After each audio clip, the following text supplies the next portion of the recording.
Ça va, chérie, c'est fini. C'est fini. Hé hey, on a besoin d'aide. Stop! S'il vous plaît. C'est ma fille. Je crois que sa jambe est cassée. N'avancez pas! Ok. Nous ne sommes pas malades. J'ai 2 civils dans le périmètre extérieur. Quels sont vos ordres? Papa, où est oncle Tommy? On va te mettre à l'abri et on reviendra te chercher. Ok? Chef, il y a une petite fille. Mais... Oui, chef. Écoutez, on vient de vivre un cauchemar, ok? On veut juste... Oh merde.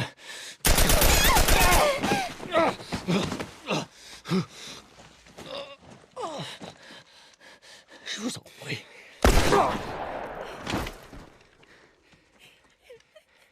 Oh non. Sarah! Ok. Enlève tes mains, chérie. Je sais, chérie, je sais. Non. Écoute-moi, je sais que t'as mal. Ça va aller, chérie, reste avec moi. Allez, je vais te soulever. Je sais, chérie, je sais que t'as mal. Allez, chérie, je t'en prie. Je sais, chérie, je sais. Sarah. Chérie. Ne fais pas ça, chérie, ne fais pas ça. Allez. Non. Non. Non, non. Pitié. Mon Dieu. Pitié. Pitié, pas ça. Pitié. Non.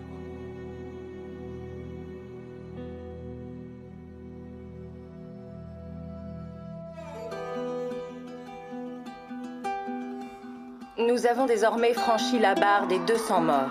Le gouverneur a déclaré l'état d'urgence. Il y avait des centaines et des centaines de cadavres dans les rues.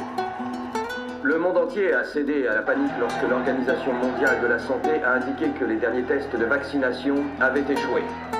Le pouvoir n'étant plus aux mains des bureaucrates, nous allons prendre les mesures nécessaires pour Los protéger nos Angeles est citoyens. désormais la dernière ville à être placée sous loi martiale. Tous les habitants sont priés de se présenter dans leur zone de Les quarantaine. rations hivernales n'ont jamais été aussi maigres. Et les émeutes durent depuis maintenant 3 jours. Un groupe se faisant appeler les Lucioles a revendiqué être à l'origine des 2 attaques. La foule réclame le retour au pouvoir de toutes les branches du gouvernement. Des manifestations ont éclaté après l'exécution de 6 membres présumés des Lucioles. Montrez votre révolte à nos côtés. Quand vous êtes perdu dans l'obscurité, cherchez la lumière. Faites confiance aux Lucioles.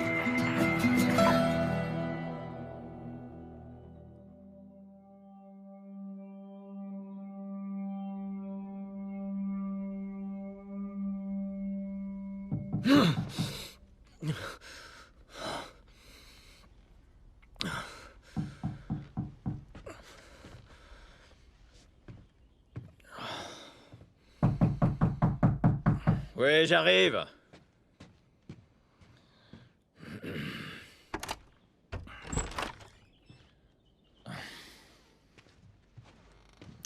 T'as bien dormi?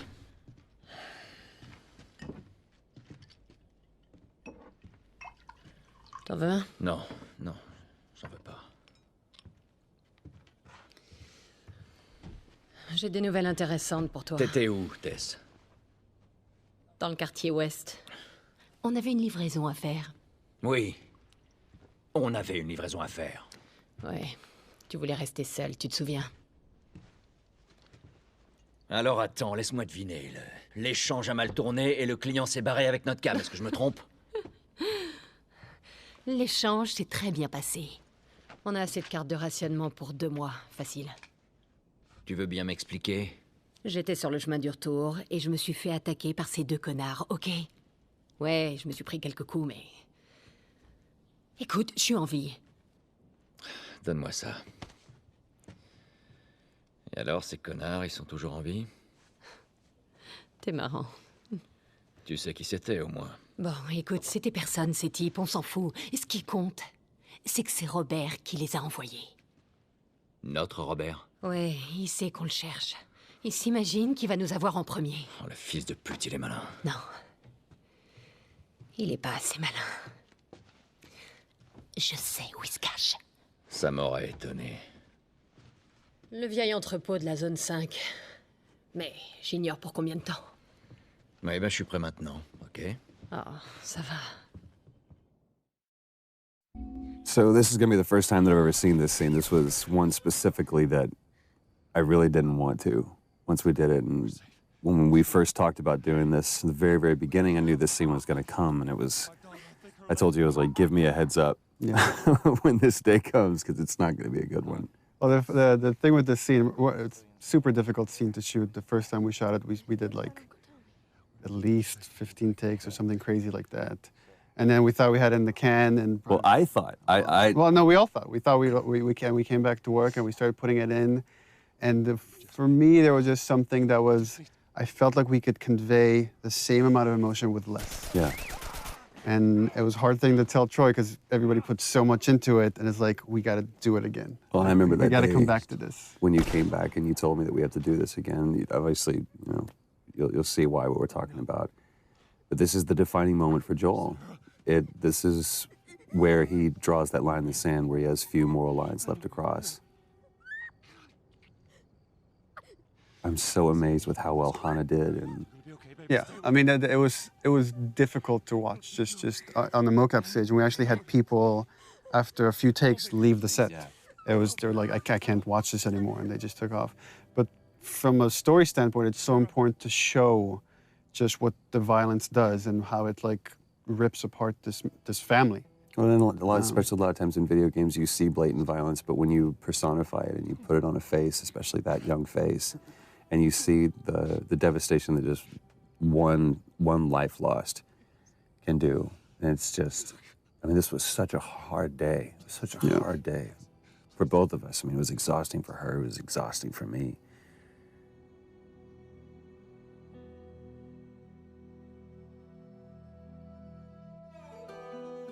So the opening credits, the thing with the opening, initially we didn't want to do opening credits, we didn't even have the idea for this, but the jump felt too sudden to go from Sarah dying to then 20 years later. And making up. We found that when people watch it in succession, they're not paying attention when we start introducing Tess in the world because they're still recovering from Sarah dying. So we're like, okay, well, let's have this opening sequence that can kind of help bridge the gap. And just had the idea of just seeing this time-lapse video of fungus growing, because so much of the disease and the outbreak is based on this cordyceps fungus that spread through spores. So we contacted a group at Sony San Diego who did this whole opening sequence for us, and they actually got these fungal kits where they grew fungus like in their bathrooms and filmed this over like days to produce this thing. So everything you're seeing is actually, it's real, it's not CG, it's all organic. Yeah, except for the spores at the end, which are CG, everything is real. This whole journey is like a dreamlike state, and you constantly see people waking up. And you see this multiple time with Joel, and it's as if he's like remembering the past, he's always having these bad dreams throughout the game. That was always something that we had to keep in mind when we did this scene, because we shot this before we shot Sarah dying scene, so it's kind of like we knew that those were going to be in one way or another kind of butted up against each other. But this is such a great thing. Again, this was in the audition thing that we did when we were trying to find Tess, and when Annie walked in, it was just like she walked in as Tess. We saw a lot of different people for that, and this was just such a great, because the relationship you see from going from Sarah and Joel to now Joel and Tess, it's just, I don't know, you see everything, like the house that he was in before was nicer. He looked nicer, and it's not just the years have passed, but those years that have passed haven't been kind. This also gets into something interesting for me as a writer, which is you have a certain notion of characters or how you want the structure to be, and then once it's interpreted through actors like Troy, it changes. Like I've always imagined as Joel doesn't really care for Tess. He's completely shut down, and Troy treated it differently, which is I think he really cares for Tess, and even though he might not show it, and we just kind of embraced that. And you kind of see that later when Tess gets infected. That wasn't how the scene was originally envisioned, that Joel has such a reaction, but it became a lot more interesting to own that. Well, and also how much this relationship changed over, I mean, time and different writing iterations and just conversations that we had about this, even, you know, within the last month or so, we've had conversations about this. It's like, what is their relationship? Because we never define it. I think anybody else would have put it on the nose, they're lovers or whatever. There was one note that you gave, it's like, let's, for one specific take, and said, let's just assume that there was a fight last night over what, we don't know. This is that moment afterwards. So it was like this awkward tension between the two of us. But there's no like loving embrace, there's no kiss that Joel and Tess have. It's just such an interesting relationship. And the challenge was to try to, how much can we convey just through nonverbal interaction? Right.